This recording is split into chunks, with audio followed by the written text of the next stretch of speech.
Hello guys, welcome back to LSSSC classes. स्वागत है आपका आज की क्लास में। आज हम लोगों का डे 4 है। SSC MTS 2024 के जितने भी PYQs हैं हम लोग उनकी सीरीज को कंप्लीट कर रहे हैं। तो चलिए स्टार्ट करते हैं आज की क्लास।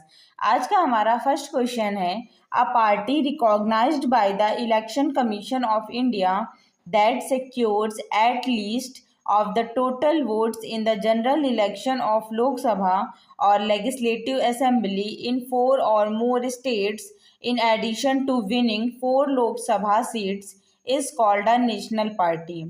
नेशनल पार्टी क्या होती है? नेशनल पार्टी वो पार्टी होती है जिसको कम से कम 6% टोटल वोट चाहिए होते हैं जनरल इलेक्शन में लोकसभा के। तो हमारा राइट आंसर क्या हो जाएगा? 6%। Next question, which musical duo is part of the khayal singing lineage of the Banaras gharana? कौन से म्यूजिकल डियो है? डियो का मतलब है दो लोग हैं जो पार्ट हैं कयाल सिंगिंग लीनेज के बनारस घराना से। तो हमारा राइट आंसर होगा राजन एंड साजन मिश्रा। राजन और साजन मिश्रा जो है वो बनारस घराना से रिलेटेड हैं और वो कयाल सिंगिंग करते हैं।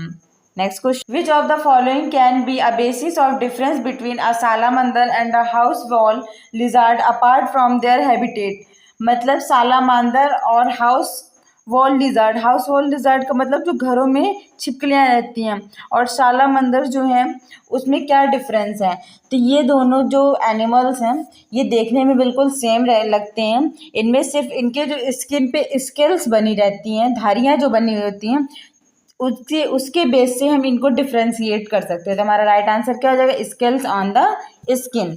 Next question, which of the following novels is not written by Aravind Adiga? इनमें से कौन सी नॉवेल है जो अरविंद अडिगा के द्वारा नहीं लिखी गई है? तो अरविंद अडिगा की नॉवेल्स हैं लास्ट मैन इन टावर, ये अरविंद अडिगा की है। द वाइट टाइगर, ये भी अरविंद अडिगा की है। सिलेक्शन डे अरविंद अडिगा की है। तो हमारा राइट आंसर हो जाएगा the English teacher. The English teacher जो नॉवेल है वो है RK नारायण की।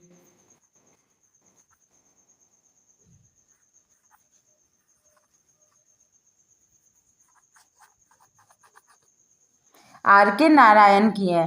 और जितनी भी तीनों ऑप्शन है, the last man in tower, the white tiger, selection day, ये हमारी अरविंद अडिगा की है। Next question, in which stadium did Indian cricketer Sourav Ganguly take off and wave his T shirt? किस स्टेडियम में इंडियन क्रिकेटर सौरभ गांगुली ने अपनी टी शर्ट को लहराया था?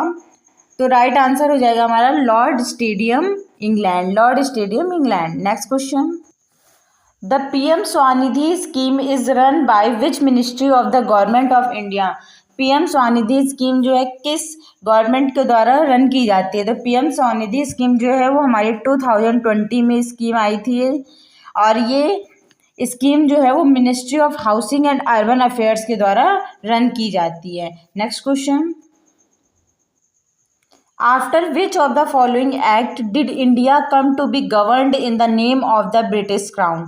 किस एक्ट के बाद जो इंडिया है वो पूरा गवर्न की जाने लगी ब्रिटिश क्राउन के द्वारा? तो जो गवर्नमेंट ऑफ इंडिया एक्ट 1858 आया था हमारा, उसके बाद जितना भी इंडिया का एरिया था वो पूरा ब्रिटिश क्राउन के द्वारा गवर्न किया जाने लगा। तो हमारा राइट आंसर हो जाएगा government of India act 1858। Next question है हमारा, hornbill festival is organised every year in which of the following state? Hornbill festival जो है वो हर साल ऑर्गेनाइज किया जाता है किस स्टेट में? तो हमारा राइट आंसर हो जाएगा नागालैंड। नागालैंड में हर साल हॉर्नबिल फेस्टिवल सेलिब्रेट किया जाता है। Next question, at the Sansad Ratna Award 2023, who among the following received the Dr. APJ Abdul Kalam Lifetime Achievement Award? संसद रत्न अवार्ड 2023 में दिया गया था। इसमें Abdul Kalam life time achievement award किसको मिला था? हमारा राइट आंसर हो जाएगा TK रंगरज्जन। TK रंगरज्जन को Abdul Kalam life time achievement award मिला था संसद रत्न अवार्ड 2023 में। Next question, was national judicial commission bill which is a private member bill to regulate the appointment of judges through the National Judicial Commission introduced in Rajya Sabha. हमारा right answer हो जाएगा दिसंबर 2022. Next question. The Mughal empire Babur was a devotee of the dash Sufi silsila. जो Mughal empire Babar था वो किसका devotee था? तुम्हारा राइट आंसर हो जाएगा Naqshbandi. Next question. Which of the following dances of Goa is performed to celebrate the victory of Maratha warriors over the Portuguese? तुम्हारा right answer हो जाएगा गोदे मोदनी. Next question. IUPAC name of CS3 CS2 का whole 18 CS3. हमें इसका IUPAC name बताना है. तो पहले IUPAC नेम बताने के पहले हमें इसमें देखना होगा कि इसमें टोटल कार्बन कितने हैं. हम लोग देखेंगे कि हमारा CS3 स्टार्टिंग उसका 1 कार्बन उसके पास, उसके बाद CS2 का होल 18 है, 18 कार्बन है टोटल. उसके बाद CS3 का 1 कार्बन है. टोटल कितने हो जाएंगे? 20 कार्बन. तो 20 कार्बन जब होते हैं तो उसे हम लोग बोलते हैं आइकोसेन. ट्रायोकॉन्टेन जो है वो 3 कार्बन होते हैं तब बोलते हैं. डोडेकेन जो है वो 12 कार्बन होते हैं तब बोलते हैं. डेकेन जो है वो 10 कार्बन होते हैं तब बोलते हैं. हमारा राइट आंसर क्या हो जाएगा? Icosane. Next question. Which of the following Kathak dancer received the Padmashri of 2022? 2022 में पद्मश्री अवार्ड किस कथक डांसर को मिला था? तो राइट आंसर हमारा Kamalini and Nalini Asthana. Next question. The Bidar fort of Karnataka is irregularly in shape. जो बिदार फोर्ट है हमारा कर्नाटका में है और ये हमारा rhomboid शेप में है. Next question. A coastal area was flooded with sea water and resulted in heavy salt deposit in the nearby area. After a few days, it was observed that many plants died. Based on the statement, which of the following is most probable cause of plant death? कहा गया है कि एक coastal area था जिसमें बाढ़ आ गई थी, तो वहाँ पे पूरा समुद्र का पानी आ गया था बाढ़ के साथ में. इसकी वजह से वहाँ पे बहुत सारा हैवी सॉल्ट डिपॉजिट हो गया आसपास के एरिया में. तो कुछ दिनों बाद ये देखा गया कि वहाँ के जितने भी प्लांट्स थे उन सब की डेथ हो गई थी. मतलब वो सारे प्लांट्स बेकार हो गए थे, डाइड हो गए थे. तो ये क्यों हो गया था ऐसा? इसके पीछे क्या रीजन था? तो हमारे ऑप्शंस दिए हुए हैं. Plant died due to infection from sea water borne germ. Plant की डेथ हो गई थी क्योंकि जो सी वाटर में जर्म्स होते हैं उनकी वजह से. नहीं. Next. Plant died due to absence of sunlight. Sunlight की अब्सेंस की वजह से प्लांट की डेथ हुई थी. तो ये भी सही नहीं है क्योंकि सन तो निकलेगा ही ना, बाढ़ आ गई है तो भी. नेक्स्ट है plant died due to plasmolysis in the plant cells. Plant की डेथ हुई थी क्योंकि प्लाज्मोलिसिस हो गई थी प्लांट सेल. ये होगा हमारा right answer. Next question. According to Indian meteorology, which of the following is not a season experienced in India?